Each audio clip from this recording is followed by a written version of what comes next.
का स्वागत है। पीएम मोदी ने बंगाल की धरती से दहाड़ लगाई। दीदी के गढ़ में पीएम मोदी जब पहुंचे तो खूब गरजे। लाखों की भीड़ के बीच प्रधानमंत्री मोदी शुरुआत से ही काफी आक्रामक दिखाई दिए। तो किसानों की बात करते करते देश के प्रधान सूबे के सुल्तान पर हमलावर हो गए।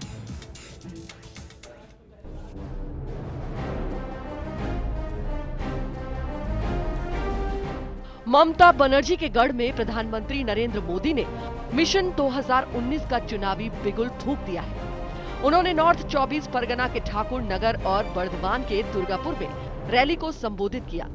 दीदी के गढ़ में पीएम मोदी जब पहुंचे तो खूब गरजे। लाखों की भीड़ के बीच प्रधानमंत्री नरेंद्र मोदी शुरुआत से ही सूबे की सरकार को लेकर आक्रामक दिख रहे थे। किसानों की बात करते करते देश के प्रधान सूबे की सुल्तान पर हमलावर हो गए। पीएम मोदी ने सीधे सीधे ममता सरकार पर हिंसा फैलाने का भी आरोप लगाया। आप शांति रखिए। अब मैदान छोटा पड़ गया है। आप जहां हैं वहीं खड़े रहिए। मैं आपके प्यार के लिए, आपके उत्साह और उमंग के लिए मैं हृदय से आपका बहुत आभारी हूं। भारत माता की, भारत माता की। ये दृश्य देखने के बाद मुझे समझ आ रहा है कि दीदी हिंसा पर क्यों उतर आई है। उन्हें 2 करोड़ से कम रुपए मिले हैं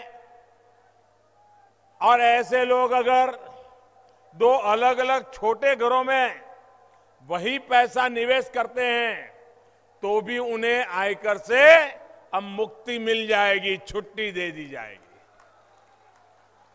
हमारी आज की सामाजिक व्यवस्था ऐसी बन रही है कि माता पिता अक्सर ये सोचते हैं कि अपना एक बड़ा घर बेच के 2 बच्चों के लिए 2 छोटे छोटे 2 घर खरीद ले। पहले उन्हें इसके लिए टैक्स देना पड़ता था। अब हमारी सरकार ने निर्णय किया है उनको इसके लिए अब टैक्स नहीं देना पड़ेगा। इससे पहले प्रधानमंत्री नरेंद्र मोदी के कुछ पोस्टर पर टीएमसी का पोस्टर चिपका दिया था, जिस पर पश्चिम बंगाल से सांसद और बीजेपी नेता बाबुल सुप्रियो ने कहा कि टीएमसी ने अपनी खराब हरकतों की हदें पार कर दी है। और यही नहीं, टीएमसी के गुंडों ने बीजेपी के कार्यकर्ताओं पर हमला कर दिया। वहीं ठाकुर नगर की रैली में भगदड़ जैसी स्थिति पैदा होने पर प्रधानमंत्री नरेंद्र मोदी ने अपने भाषण को 14 मिनट में ही खत्म कर दिया। भगदड़ की वजह से कई लोग घायल हो गए। वहीं केंद्रीय गृह मंत्री राजनाथ सिंह भी बंगाल दौरे पर है। इस दौरान पालाकाटा में गृह मंत्री ने एक जनसभा को संबोधित करते हुए मोदी सरकार की उपलब्धियों को गिनाया। मैं कहना चाहता हूँ, तृणमूल कांग्रेस यहाँ की सरकार से मेरे घर वालों, यह सिलसिला बंद होना चाहिए और साथ ही साथ किसी भी प्रकार का वायलेंस भी पश्चिम बंगाल में बंद होना चाहिए। यह मैं अपील करना चाहता हूं। राजनीति में किसी दूसरे राजनीतिक पार्टी के साथ प्रतिद्वंद्विता हो सकती है और भारतीय जनता पार्टी की तृणमूल कांग्रेस के साथ कंपटीशन हो सकता है, प्रतिद्वंद्विता हो सकती है, चुनाव हम लड़ सकते हैं, लेकिन बहनों भाइयों, दुश्मनी नहीं होनी चाहिए। भारतीय जनता पार्टी यह भी चाहती है।